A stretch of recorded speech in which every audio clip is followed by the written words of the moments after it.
지난주일은 성령 하나님의 하시는 일에 대해서 살펴보았습니다.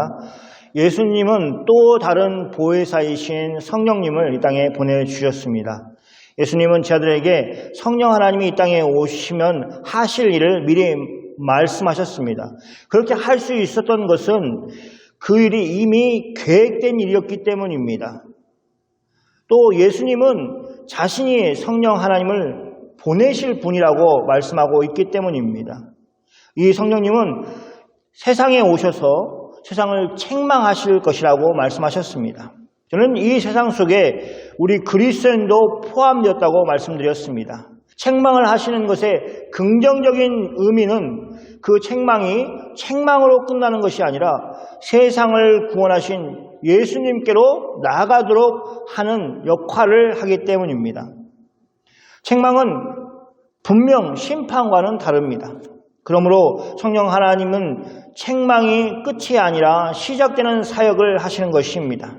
결국에는 우리를 다 하나님께로 인도하는 역할을 성령 하나님이 하고 계시는 것입니다.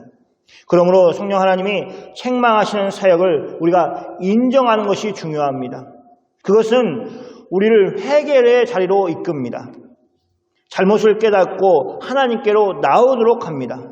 그것은 우리를 복된 길로 인도합니다. 신약 성경은 책망이 없으면 오히려 부모가 없는 자녀와 같다고 말하면서 책망을 받는 자가 복되다고 누누이 강조하고 있습니다. 저는 우리 모두가 그 자리에 있기를 소원합니다. 누군가 계속해서 옳은 길과 바른 길을 가르쳐주는 사람이 있다면 얼마나 좋습니까?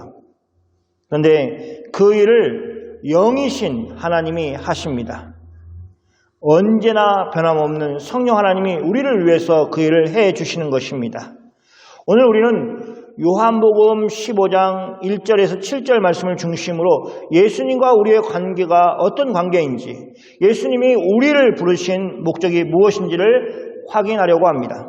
그러면서 우리는 하나님의 부르심을 잘 반응하고 있는지 살피는 시간이 되기를 바라고, 또 그 부르심이 얼마나 귀한 것인가 하는 것을 확인할 것입니다. 요한복음 15장 1절 말씀부터 보겠습니다. 같이 읽겠습니다. 나는 참 포도나무요 내 아버지는 농부라. 예수님은 먼저 자신과 하나님 아버지의 관계를 비유로 먼저 말씀하셨습니다. 이것은 예수님 자신을 바르게 제자들에게 설명하기 위한 것이었습니다. 예수님과 예수님의 제자들과의 관계를 설명하기 전에 예수님은 하나님 아버지와 자신과의 관계를 설명하시는 것입니다. 예수님은 자신을 참 포도나무라고 하셨습니다. 예수님은 자신을 참 포도나무라고 하셨습니다. 구약 성경에 이스라엘은 자주 포도나무로 비유됩니다. 그런데 예수님은 그냥 포도나무라고 하지 않으시고 참 포도나무라고 말씀하셨습니다. 이것은 이스라엘이 참 포도나무가 되지 못하는 것을 지적하는 말씀이기도 합니다. 하나님께서 이스라엘을 애굽 땅 종되었던 곳에서 구원하시고 그들과 언약을 맺으셨습니다. 하나님은 이스라엘의 하나님이 되고 이스라엘은 하나님의 백성으로 살도록 부르심을 받았습니다.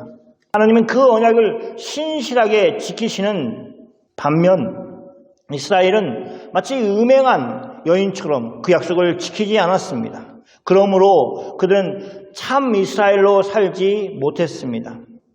그런데 이제 하나님의 아들 예수님은 이 땅에 오셔서 참 이스라엘, 참 포도나무이심을 밝히고 있습니다. 예수님은 하나님 아버지를 농부라고 하셨습니다. 예수님은 하나님 아버지의 주권적인 능력과 권위를 인정하고 있습니다.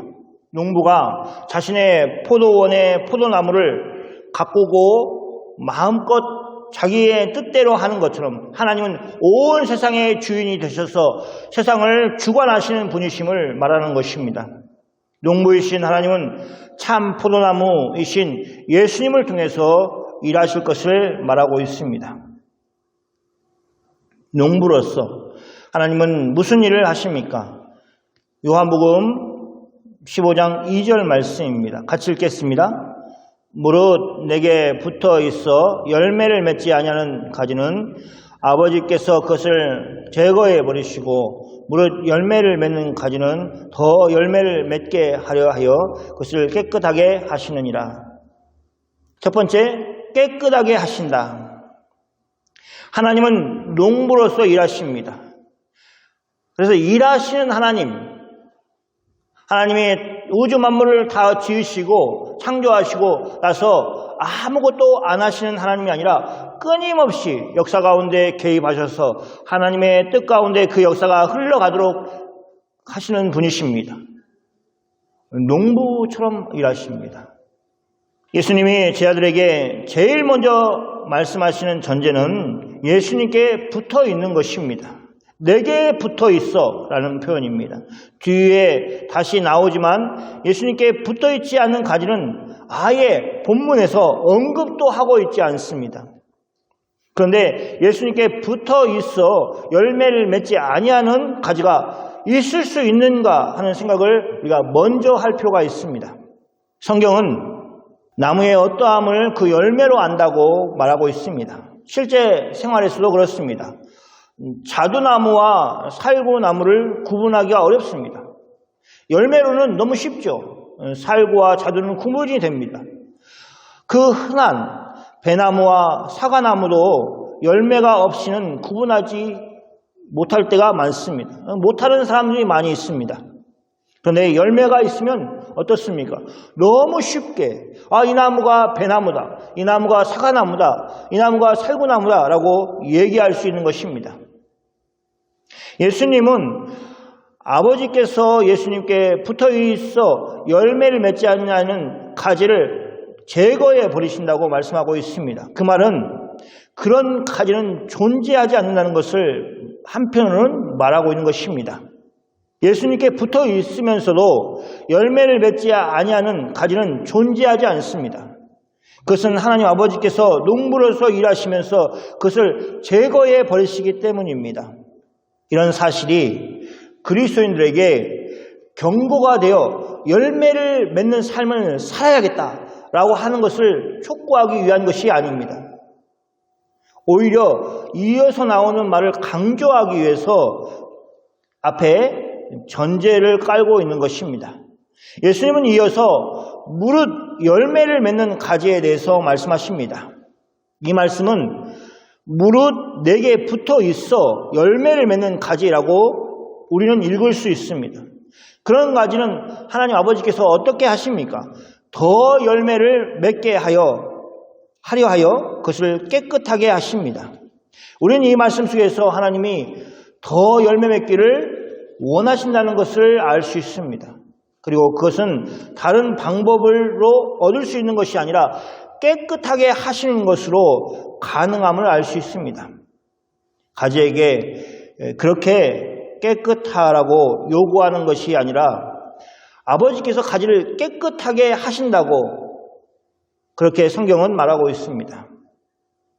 그것은 농부이신 아버지의 일이고 아버지께서 그렇게 하실 권세와 능력을 가지셨음을 밝히고 있습니다. 요한복음 15장 3절 말씀을 같이 읽겠습니다. 읽겠습니다. 너희는 내가 일러준 말로 이미 깨끗하여 졌으니. 예수님은 제자들에게 내가 일러준 말로 이미 깨끗하여졌으니 라고 말씀하십니다. 그래서 제자들은 깨끗하여진 상태에 있습니다. 예수님이 일러주신 말은 아버지께서 예수님께 붙어있는 가지들이 더 열매를 맺게 하려고 가지를 깨끗하게 하시는 방법입니다. 하나님의 말씀은 제자들을 깨끗하게 하였습니다. 깨끗하여져서 제자들은 더 많은 열매를 맺도록 이미 준비가 되어 있다는 것을 알 수 있습니다. 문제는 이미 예수님이 일러준 말로 깨끗하여진 제자들에게 예수님은 계속해서 자신 안에 거하라고 하십니다. 요한복음 15장 4절과 5절 말씀입니다. 같이 읽겠습니다. 내 안에 거하라 나도 너희 안에 거하리라. 가지가 포도나무에 붙어있지 아니하면 스스로 열매를 맺을 수 없음 같이 너희도 내 안에 있지 아니하면 그러하리라. 나는 포도나무요 너희는 가지라. 내가 그 안에 내가 그 안에 거하면 사람이 열매를 많이 맺나니 나를 떠나서는 너희가 아무것도 할 수 없습니다. 두 번째, 거하라고 하십니다. 예수님은 제자들에게 내 안에 거하라 라고 말씀하십니다. 이것은 제자들에게만 요구되는 것이 아니라 예수님도 제자들 안에 거하시겠다고 약속해 주고 계십니다. 앞에서 이야기한 것처럼 예수님은 이미 깨끗하여진 제자들에게 계속해서 예수님 안에 거하라고 하십니다. 이게 중요한 것은 계속해서 거하는 것입니다. 예수님은 그 관계를 계속해서 유지해야 한다는 것을 가지와 포도나무를 통해서 설명하고 계십니다. 예수님은 가지가 포도나무에 붙어 있어야만 하는 것처럼 예수님의 제자들도 예수님 안에 거해야 함을 강조하고 있습니다. 이것은 자연에서는 너무 상식적이면서도 아무도 이의를 제기할 수 없는 것입니다. 그런데 영적인 세계, 신앙적인 생활에서는 이 지극히 상식적인 일이 얼마나 많이 무시되고 있습니까? 계속적인 유지를 추구하는 것이 아니라 아주 잠깐의 거함으로 만족하는 그런 신앙으로 전락하지 않았는지 우리는 스스로 생각해 보아야 합니다. 조국 대한민국에서 자신이 불교 신자라고 생각하는 사람들이 참 많습니다. 1년에 한 번도 절에 가지 않은 사람들조차도 자신을 불교 신자라고 대답합니다. 그런 사람들은 진짜 불교 신자라고 보기 어렵습니다. 오히려 무교라고 하는 것이 맞습니다. 그런데 개신교 안에서도 이런 사람들이 늘어나고 있습니다.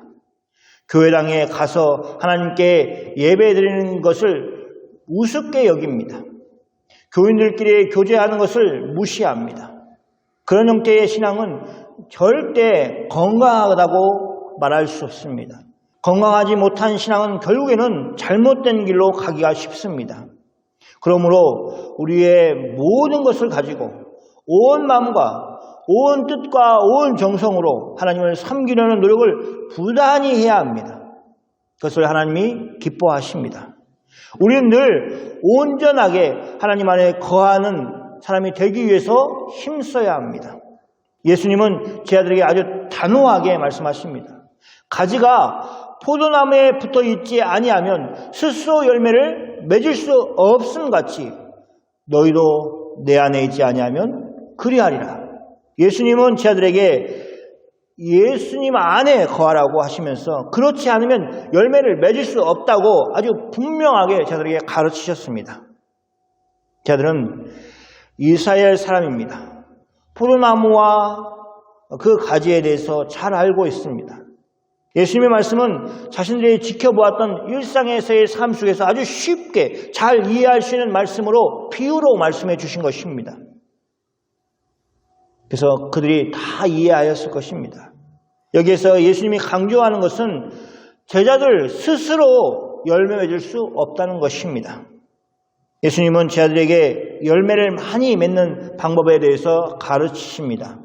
그것은 마치 포도나무에 가지가 잘 붙어 있으면 되는 것과 같습니다.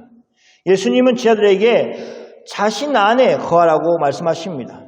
예수님이 그들 안에 거하실 것이라고 약속해 주셨습니다. 그러면 그 사람은 열매를 많이 맺을 것이라고 말씀해 주셨습니다. 포도나무를 이야기한다면 분명 포도나무 가지에 열매가 맺습니다. 포도송이가 가지마다 달립니다. 그러나 우리는 압니다. 가지만 따로 있으면 포도송이가 비록 가지에 걸려 있다 하더라도 그것이 제대로 될 수가 없다는 것을 압니다. 그래서 실상은 포도나무에 달려 있는 것입니다. 무슨 말입니까? 우리가 아무리 많은 열매를 맺는다 해도 우리는 우리의 공력으로, 우리의 혼자의 힘으로 그것을 맺을 수 없다는 것입니다. 착각을 하는 것입니다. 예수님이 강조하는 것이 무엇입니까? 제자들은 스스로는 열매를 맺을 수 없다는 것입니다. 열매가 맺었다면 그것은 예수님을 통해서 맺은 것입니다. 그런데 예수님 안에 거하면 열매를 많이 맺습니다. 그러면 그 열매가 순수하게 제자들이 맺은 열매라고 할 수가 없는 것입니다. 그것은 예수님을 통해서 우리에게 맺힌 열매인 것입니다. 예수 그리스도 없이는 그런 일들이 있을 수가 없습니다. 예수님은 한없이 저들에게 자신 안에 거하라고 권하는 이유가 바로 여기에 있습니다. 열매를 맺어야 한다면, 열매 맺는 삶을 살기를 원한다면 예수님 안에 반드시 거해야 되는 것입니다. 그러나 한편으로는 예수님은 분명하게 경고의 말씀도 하고 계십니다. 요한복음 15장 6절 말씀입니다. 같이 읽어볼까요? 사람이 내 안에 거하지 아니하면 가지처럼 밖에 버려져 마르나니 사람들이 그것을 모아다가 불에 던져 사르느니라. 성경은 이런 예수님의 말씀을 분명하게 보여주고 있습니다. 이 예수님의 말씀은 앞에 하나님 아버지께서 예수님께 붙어 있어 열매를 맺지 아니하는 가지에 대해서 하신 말씀처럼 그것을 제거해 버리겠다는 것을 말씀하고 있습니다. 그러면서 좀 더 구체적으로 표현하고 있습니다. 어떻게 제거하시느냐 하면 가지처럼 밖에 버릴 것입니다. 그러면 그 버려진 가지는 마를 것입니다. 그것으로 끝나느냐? 그것이 아니라 사람들이 그것을 모아다가 불에 태우는 그런 결국을 맞을 것입니다. 근동지방에 내려지는 낮의 태양 아래서 얼마나 쉽게 연약한 포도나무 그 끝부분 가지가 마르겠습니까? 한나절만 잘 말려도 불에 쓸 수 있는, 불쏘시개로 다 쓸 수 있는 정도의 그렇게 다 마를 것입니다. 그렇게 포도나무 가지는 아무것도 아닙니다. 열매를 맺지 못하는 포도나무 가지는 그렇습니다. 그러면 그 가지를 밖에 버릴 것이고 아무도 관심을 주지 않은 가운데서 마를 것이고 그리고 그 남은 가지가 말라버리면 생명을 잃을 것입니다. 그리고 불에 던져 태워진다면 아예 가능성 자체가 사라질 것입니다. 좀 대충 마르면 다시 물에 담궈놔서 그것을 살리고 이런 일은 일어날 수 없음을 말하고 있습니다. 이것은 예수님이 여러 곳에서 심판을 말씀하시면서 사용하시는 내용과 비슷합니다. 불은 늘 심판을, 최후의 심판을 생각하게 만듭니다. 그러므로 이 일은 하나님의 최후의 심판을 말씀하신 것이라고 볼 수 있습니다. 이런 심판의 근거는 열매를 맺지 않은 것이지만 그 결과가 가져올 수밖에 없는 것은 사람이 예수님 안에 거하지 않음으로 시작된 것이라는 것을 우리는 기억해야 됩니다. 단지 열매를 맺지 않아서가 아니라 열매 맺지 않은 것은 겉으로 드러나는 것이고 진짜 밑에 뿌리는 무엇이냐? 예수님 안에 거하지 않음으로 그런 결과를 가져오는 것이기 때문에 예수님 안에 거하는 것이 중요하다는 것입니다. 우리는 믿습니다. 예수님 안에 거하지 않은 사람들의 결국은 이 내용에서 한치도 벗어나지 않을 것입니다. 그것은 우리가 천국에서 주님을 만날 것이라는 확신만큼이나 확정적이고 분명한 사실입니다. 우리는 이어지는 요한복음 15장 7절 말씀을 이 앞의 내용을 배경으로 이해할 수 있을 것입니다. 이 말씀을 같이 읽겠습니다. 요한복음 15장 7절 말씀입니다. 같이 읽겠습니다. 너희가 내 안에 거하고 내 말이 너희 안에 거하면 무엇이든지 원하는 대로 구하라. 그리하면 이루리라. 7절 말씀에서 다시 한번 예수님이 강조하시는 것은 제자들에게 예수님 안에 거하라는 것입니다. 앞의 내용과 달라지는 것이 있다면 거기에는 제자들이 예수님 안에 거하고 예수님이 제자들 안에 거하는 내용이 앞에 나온 내용이라면 7절의 내용은 이제 예수님의 말씀이 제자들 안에 거하는 것으로 바꾸어 놓으셨습니다.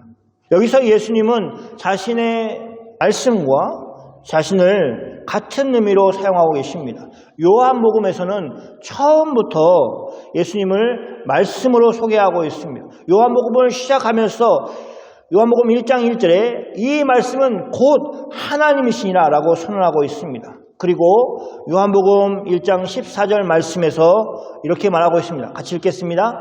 말씀이 육신이 되어 우리 가운데 거하심에 우리가 그의 영광을 보니 아버지의 독생자의 영광이요 은혜와 진리가 충만하더라. 14절에서 말씀하고 있는 말씀은 바로 예수님을 가리킨다는 것을 쉽게 알 수 있습니다. 이처럼 예수님과 말씀, 또 예수님의 말씀이 같이 사용되고 있습니다. 그러므로 예수님이 제 아들 안에 거하시면 이라는 말이나 예수님의 말씀이 너희 안에 거하면 이라는 말은 같은 뜻인 것입니다. 다시 요한복음 15장 7절 말씀을 보겠습니다. 너희가 내 안에 거하면, 내 말이 너희 안에 거하면 무엇이든지 원하는 대로 구하라. 그리하면 이루리라. 예수님은 제 아들에게 구하라고 말씀하십니다. 그래서 세 번째는 구하라고 하신다라는 의미를 가지고 있습니다. 응답을 전제로 하는 구함이 얼마나 대단한 것입니까? 예수님은 제 아들에게 그 응답을 이미 약속해 주고 계십니다. 그러면서 예수님은 제 아들에게 구하라고 하십니다. 이것은 불필요한 일이 아니라 예수님이 제 아들에게 주시는 은혜인 것입니다. 물론 그 은혜는 예수 그리스도 안에 거하는 우리에게도 주어진 것입니다. 이 은혜를 10분 사용하는 성도가 늘 주님 안에 거하는 삶, 그래서 예수님의 말씀이 늘 그 안에 거하는 삶을 누리는 것입니다. 그리고 그 결과로 열매를 많이 맺는 복된 삶을 사는 것입니다. 이제 말씀을 정리하려고 합니다. 하나님 아버지는 농부이십니다. 하나님은 농부로서 참 포도나무이신 예수님을 이 땅에 보내주셨습니다. 예수님이 원하시고 하나님이 그리시고 계시는 것은 무슨 그림이냐?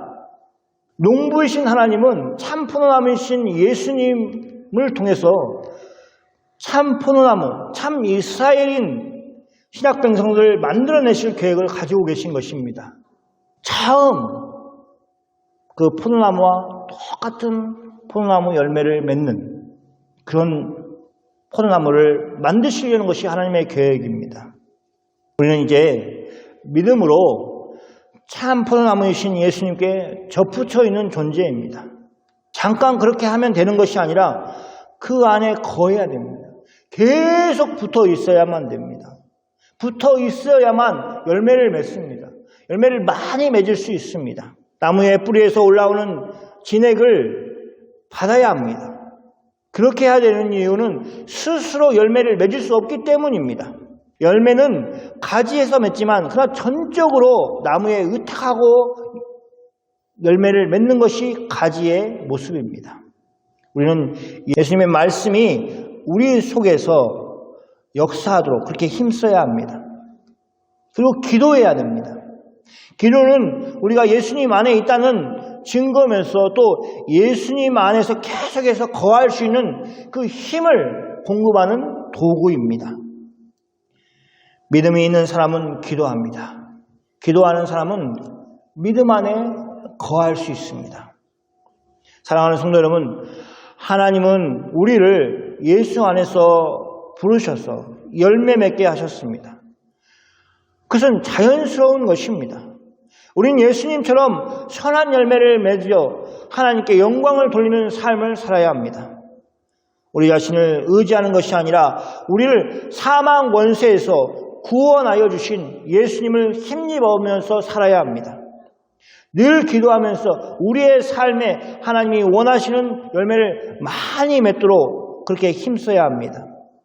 그 일을 멈추지 말아야 합니다. 죽지 않은 나무는 계속해서 열매를 맺습니다. 죽지 않고서야 계속해서 열매를 맺는 것은 너무 당연합니다. 우리의 인생도 마찬가지입니다. 하나님이 부르실 때까지 우리는 선한 열매를 맺으면서 그렇게 살아야 합니다. 예수님의 말씀이 여러분의 마음속에 있습니까? 하나님께서 기뻐하시는 열매 맺는 삶을 살기 위해서 기도하면서 나아가는 여러분이 다 되시기를 바랍니다. 예수님이 이미 약속하신 것들을 응답으로 받으면서 사시기를 축원합니다. 아멘. 기도하겠습니다.